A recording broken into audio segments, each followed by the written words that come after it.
풍성한 은혜는 어떻게 하느냐? 우리가 빈궁한 줄 알면 풍성한 것을 알 수 있다.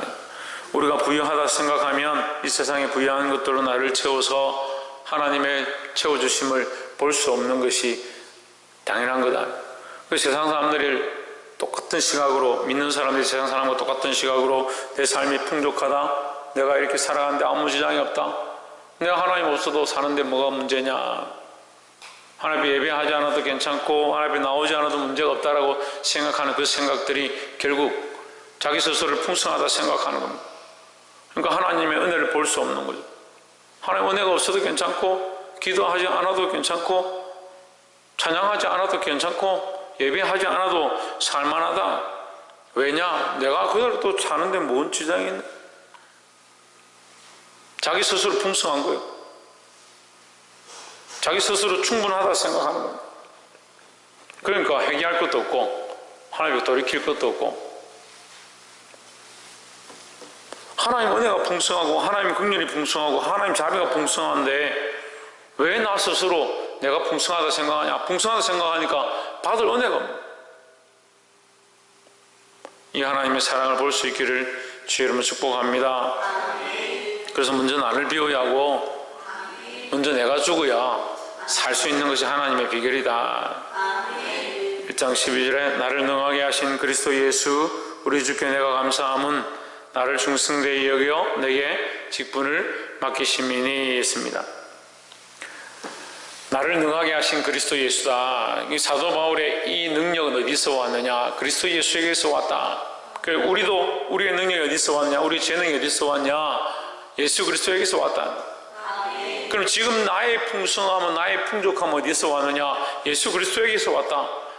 그 나의 나된 것은 나의 어떠함이 아니라 하나님의 그저 주신 은혜다라는 거죠. 그 하나님이 주신 은혜를 모르니까 자꾸 내가 나된 줄 아는 겁니다. 내가 나의 능력으로 된 줄 착각하는 겁니다. 좀 더 깊이 들어가면요, 나의 존재 자체도, 나의 가진 모든 것도 하나님의 은혜인 줄 알아야 된다는 거예요. 나를 능하게 하신 그리스도 예수 우리 주께 내가 감사함은, 그 하나님께서 나를 능하게 하셨으니까 나의 능력이 아니니까 감사할 수밖에 없죠. 나를 충성되이 여겨. 그런 능력 없는 자에게 하나님께서 능력을 주셨을 뿐만 아니라, 능력뿐만 아니라 나에게 뭘 주셨냐? 직분까지 맡기셨다. 그래서 사람들은 이 직분을 자기의 자랑거리로 여깁니다. 자랑거리로 여깁니다. 자기의 직분을 맡았으니까 그 직분으로 모든 것을 할 수 있다 착각하는 겁니다. 직분은 권리를 얘기하는 것이 아닙니다. 직분은요, 섬기는 것을 얘기하는 거예요. 그리스도께서 섬기심으로 몸을 모이셨고, 그리스도께서 낮아지시고 자기를 비우심으로 교회의 모습, 살리는 모습을 보여주셨다는, 그것을 가르치셨다는 겁니다. 근데 사람들은 섬기는 것, 낮아지는 것, 충성하는 것, 헌신하는 것들을 싫어합니다. 그래서 직분을 맡으면 자기가 이 정도 되는데, 내가 이 정도 올라왔는데 그 무슨 계급도 아니고,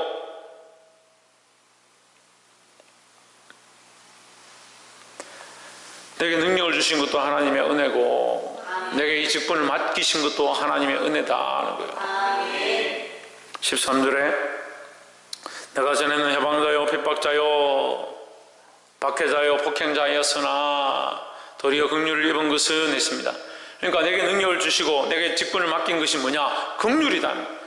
내가 이것을 맡을 만한 자격에 대해서 맡은 것이 아니고 나는 오히려 하나님의 일을 방해하고 박해하고 폭행하던 그런 사람이다. 다시 말해서 나는 죄인 중에 개수와 같은 그런 자였다. 근데 그런 자를 도리어 긍휼을 입혀주셨다. 이게 내 재능이냐 내 능력이냐? 내 능력으로, 자기의 능력으로 여기 설 사람이 아무도 없습니다. 자기의 어떠함으로, 자기의 공로로 여기 교회에 나올 수 있는 사람이 아무도 없어요. 그러니까 우리가 이 예배에 나와 있는 것, 이 예배 가운데 하나님 앞에 나온 것은 하나님의 은혜와 긍휼과 자비하심이라는 거죠. 근데 우리가 왜 선택합니까? 우리가 예배를 왜 선택해야 되고, 예배를 드리고 싶으면 드리고, 드리기 싫으면 드리지 않고, 상황에 따라서, 환경에 따라서 결정하고, 왜 하나님 없는 결정들을 하냐는 거예요.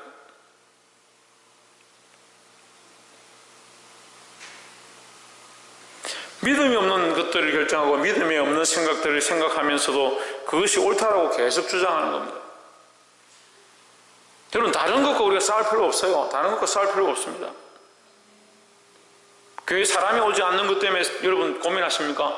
그것으로 힘들어 하실 필요가 없어요. 오히려 뭘 걱정해야 되냐? 내 믿음이 없어져 가는 것을 걱정해야 합니다. 그 사람들이 교회를 안 나오는 거 괜찮습니다. 근데 그 믿음을 지키고 있으면 다행이에요. 근데 나오지 않냐고, 예배를 하지 않냐고, 내가 선택한 대로, 내가 결정한 대로 나아가는데 어떻게 하나님의 선택을 바랄 수 있냐?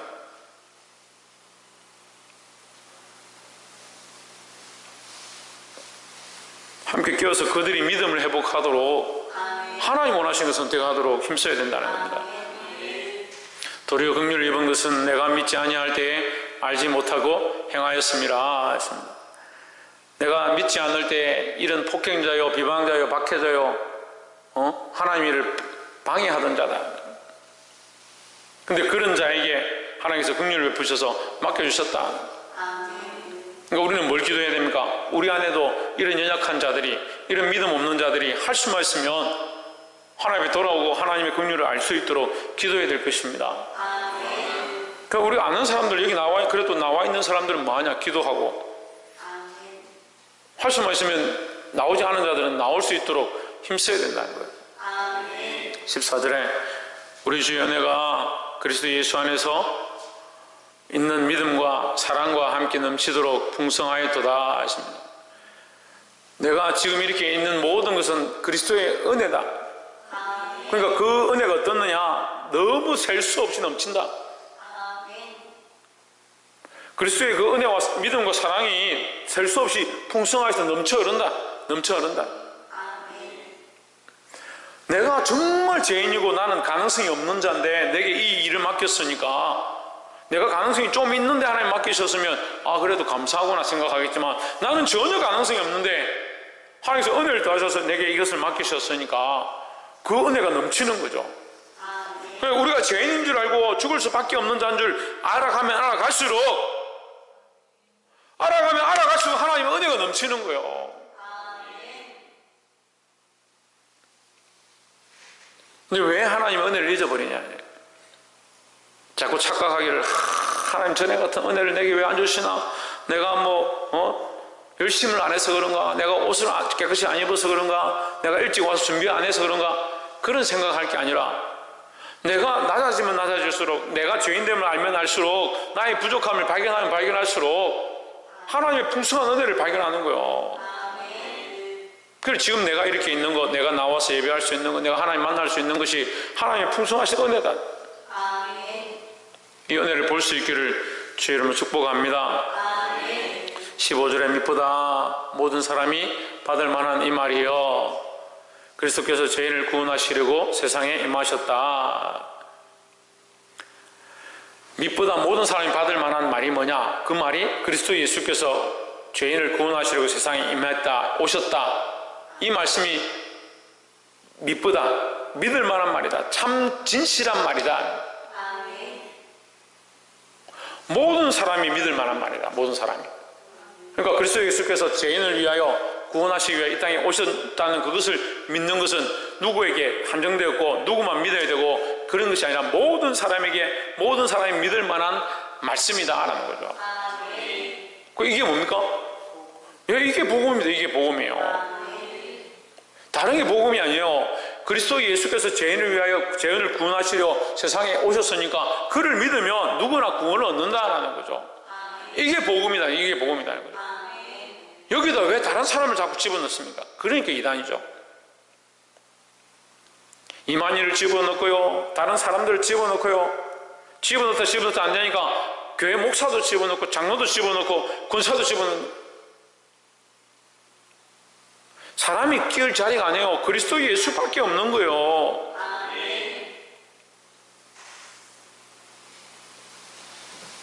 죄인 중에 내가 개수니라 했습니다. 누가 개수냐? 이 사도 바울이 자기를 개수라는 겁니다. 다시 말하면요, 나는 구원받을 자격이 없다. 하지만 그리스도께서 우리를 그리스도께서 우리를 위하여, 우리를 구원하시기 위하여 이 땅에 임하셨다. 이것은 믿을 만한 얘기다. 나는 그러니까 아무런 자격이 없다. 그리스도께서 이 땅에 우리를 구원하려 오셨다는 이 말과 나는 아무 상관이 없다. 뭐가 상관이 없느냐?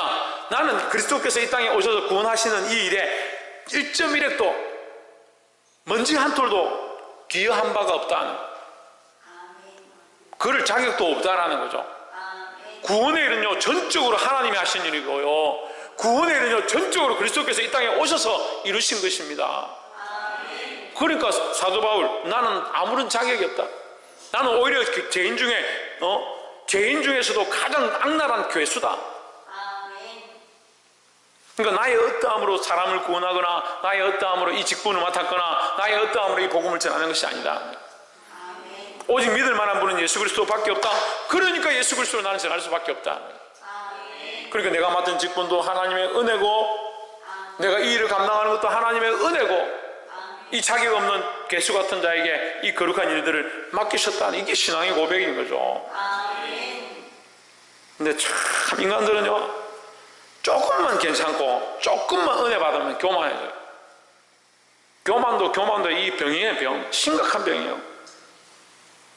차라리 교회를 안 다녔으면 모를 건데 좀 다니니까 압니다. 그러니까 이렇게 해야지. 교회를, 목사님 이렇게 해야지. 얼마나 목사를 평가하고 교회를 평가하고 방법을 찾고 판단하고.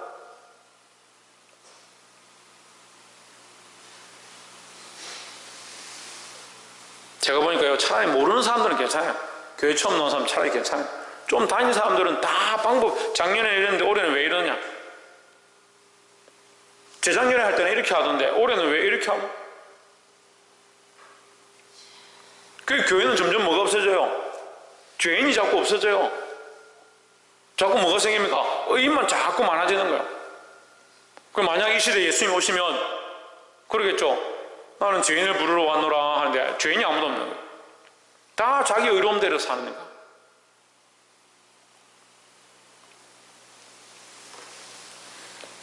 그리스도 앞에서 우리가 죄인인 줄 알아야 하고, 하나님의 긍휼 앞에 우리가 부족함을 알아야 하고, 그 보잘것없고 부족하고 죄인된 우리에게 하나님께서 이 맡기신 이 모습이 뭐냐? 특별한 은혜다.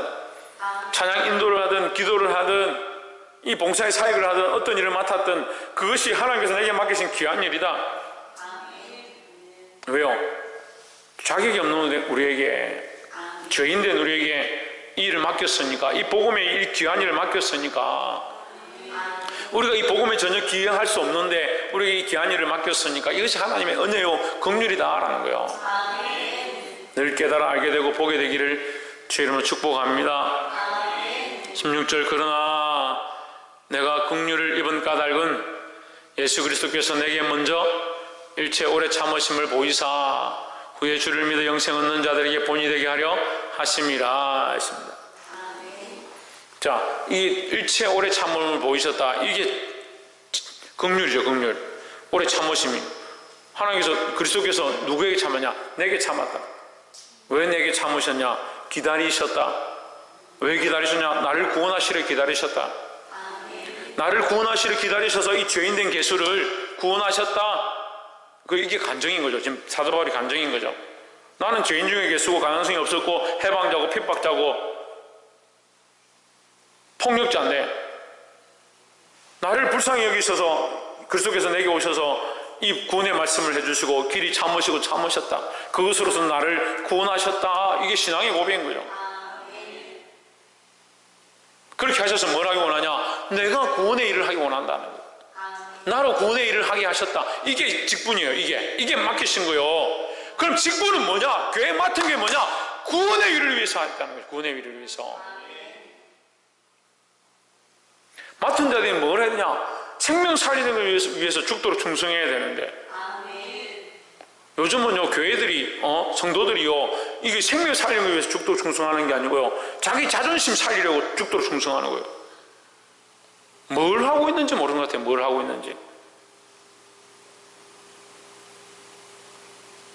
주를 믿어 영생 얻는 자들에게 본이 되게 하려 합니다. 왜 본이 되느냐? 이걸 다시 말하면 나를 보고 이 나같이 가능성 없는 죄인도 하나님께서 참으셔서 그리스도께서 인내하심으로 오래 참으심으로 구원하셨던 이 일을 보고 그들도 주를 믿어 영생을 얻게 하기 원한다. 그러니까 내가 믿는 믿음, 나도 나이가 그리스도인이 된 것, 예수 그리스도로 말미암아 구원을 얻은 이것이 이것을 통해서 내게 직분을 맡겨주신 것은 나의 이 모습을 보고 나로 말미암아 다른 이들도 영생을 얻게 하려 합니다. 주를 믿어 오래 참으심을 나에게 보이셔서 주를 믿어 영생 얻는 자들에게 본이 되게 하려 합니다. 본이 되게 하려 합니다. 내가 그리스도를 믿어 구원을 얻은 것처럼 그들도 나를 보고 그리스도를 믿어 영생을 얻게 하려 합니다 했습니다. 그럼 내가 주인공이 아니에요. 내가 그리스도로 말미암아 구원을 얻은 것 그 모습을 보는 것이 나를 보고 구원을 얻는 게 아니에요. 그러니까 앞에 잘라버려. 자꾸 잘라버려. 예수 믿고 나면 예수님밖에 없다, 예수로 말미암아 내가 구원을 얻었다 이렇게 생각하는데 믿고 나면 예수 딱 떼고 나로 말미암아 이렇게 바뀌는 거예요. 그게 교만이에요. 우리가 아무것도 아님을 알고 우리가 죄인임을 알고 그리스도의 은혜로 하나님의 긍휼과 자비하심으로 된 줄 아시기를 주의 이름으로 축복합니다. 그러니까 우리가 참 받은 은혜요, 우리가 이걸 아는 것이 축복이에요. 축복이 뭐 재물이 많고 자식이 잘 되고 뭐 병이 낫고 그게 진짜 축복이 아니고, 진짜 축복은요 내가 하나님의 은혜를 더 알고 하나님의 긍휼을 더 알고 하나님의 말씀을 더 깨달아가는 그것을 하고 있는 게 하나님의 은혜라는 거예요. 근데 왜 뭘 모르냐? 자기가 죄인인 줄 모르고 자기가 잘못된 길을 가고 있는 걸 모르는 게 그게 버림받아 된 거예요. 그게 눈이 머니까 못 보죠. 내가 죄의 일을 하고 있는지 악의 일을 하고 있는지 회방의 일을 하고 있는지 하나님의 말씀과 반대된 것을 하고 있으면서 그게 의로운 줄 착각하고 있는지. 세상의 이론을 파하는 것이 하나님의 말씀인데 세상의 이론을 하나님의 말씀을 파하려고 하는 하나님의 말씀을 파하려고 하는. 근데 거기에 동조하고 있으면서 그게 옳다고 하는 거예요. 어쩌다 이렇게 됐습니까?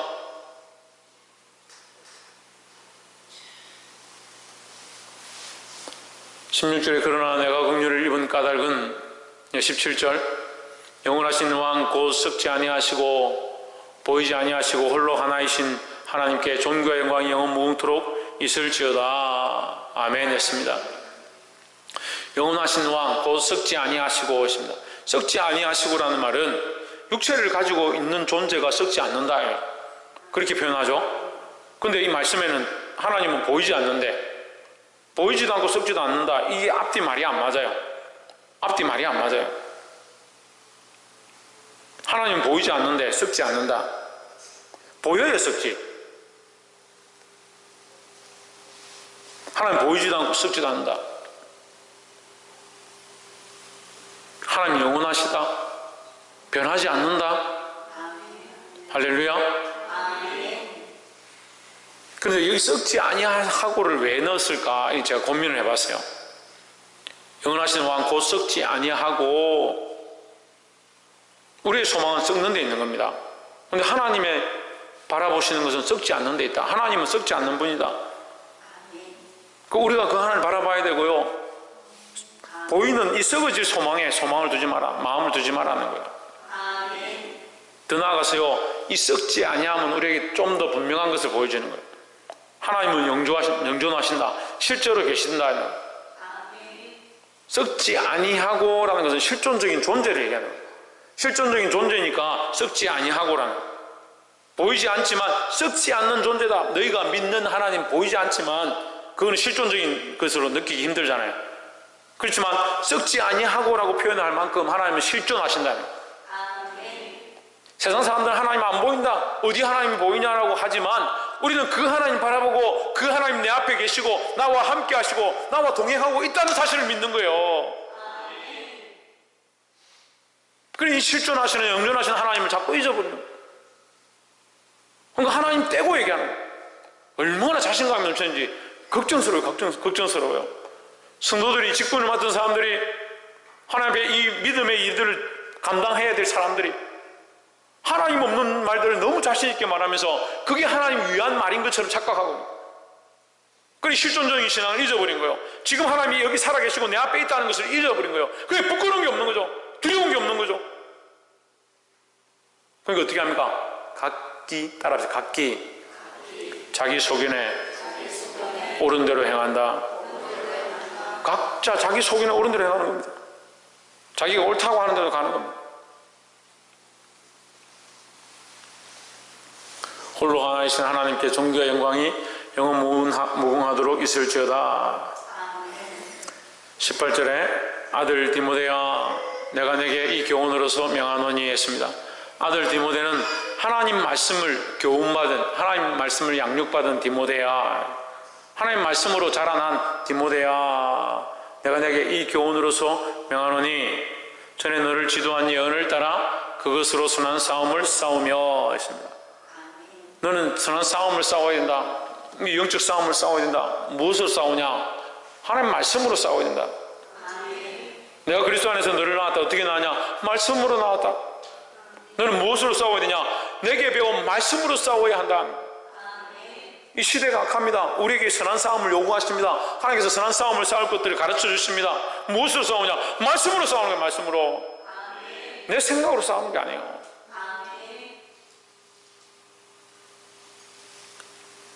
19절에 믿음과 착한 양심을 가지라. 어떤 이들은 이 양심을 버렸고 이 믿음의 가나에는 파선하였느니라 했습니다. 다시 말하면 믿음도 없고 착한 양심도 없다. 이 어떤 일이라고 말하는 것은요, 디모데 너처럼 사역을 하는 자, 너처럼 말씀으로 세워졌던 자들, 이런 뜻이야. 맡겨진 자들, 직분자로 세워진 자들이 뭐하냐? 믿음도 잊어버렸고 착한 양심도 파손되어 버렸다. 하나님께서 믿음의 일을 맡겼는데 믿음이 변질되고 거룩한 양심을 맡겨서 하나님 앞에 하나님을 두려워하는 양심으로 서게 하셨는데 그게 파손되어 버렸다.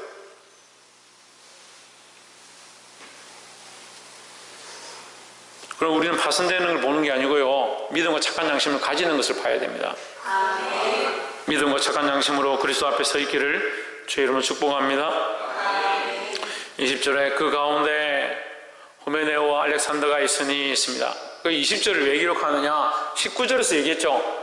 믿음에 파선하고 선한 양심을 버린 자, 이렇게 얘기해요. 선한 양심을 버리고 믿음에서 파선된 자, 그 중에 누가 있느냐? 그런 대표자가 누구냐? 후메네오와 알렉산더가 있다. 내가 사탄에게 내주는 것은 그들은 사탄에게 내어줘 버렸다. 이게 사도 바울이 내어준 게 아니죠. 그들 스스로 뭘 했습니까? 양심을 버리고 뭐 했습니까? 믿음을 파손해버렸다. 믿음의 삶을 깨어버렸단 말이에요. 깨어버렸다는 거예요. 믿음을 깨어버리니까 어디 빠집니까? 바다에 빠지는 거예요. 흑암된 바다에 빠지는 거예요. 지금 우리는 이 세상에 속해 있지만요, 이 세상에 속한 것이 아니고 배를 타고 가는 자와 같은 거예요. 이 바다와 같은 풍랑이 있는 이 세상에서요, 세상에 물들지 아니하고 그리스도의 배를 타고 믿음의 배를 타고요, 그리스도와 함께 이 세상을 항해하고 있는 겁니다.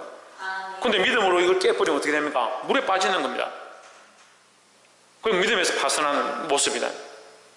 그건 사탄에게 내어준 것이다. 그들로 훈계를 받아 더 이상, 여기 더 이상을 붙이면 얘기하기 쉽습니다. 더 이상 신성을 모독하지 못하게 하려 함이라. 그들이 믿음을 버리고 믿음에 파손되어지고 양심을 버린 그 모습 때문에 내가 그들을 버렸다. 그들을 끊어냈다. 왜 끊어냈느냐? 그들 때문에 더 이상 교회가 넘어지지 않도록, 더 이상 우리가 하나님을 배반하지 않도록 내가 그들을 끊어냈다. 그 얘기를 하는 거예요. 안타깝지만 우리가 이 믿음으로 결단해야 될 것들은 결단해야 되고 끊어야 될 건 끊어야 되는 겁니다. 우리에게 뭐가 필요합니까? 선한 양심과 믿음이 필요한 거예요. 우리가 선한 양심도 없고 믿음도 없는데 니도 끊고 나도 끊고 이렇게 하고 있으면 문제가 더 커지는 거죠.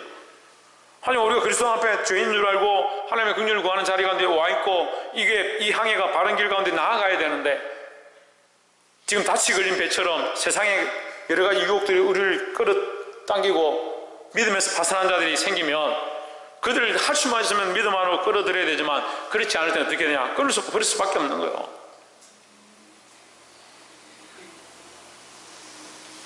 말씀을 맺겠습니다.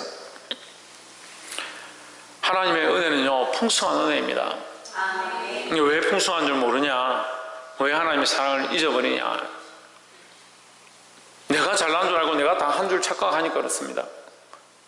하나님의 은혜는 끝이 없다. 우리가 겸손하고 우리가 죄인인 줄 알고 우리의 부족함을 알면 알수록 하나님의 은혜가 커지는 거예요. 그 하나님의 은혜를 더욱 발견하고 이 악한 세대로부터 믿음을 지켜서 하나님께서 우리를 살리신 이 은혜를 알고 많은 사람들을 나를 보고 그리스도에게로 돌아가게 하는 이 삶을 살 수 있기를 주의 이름으로 축복합니다. 기도하겠습니다.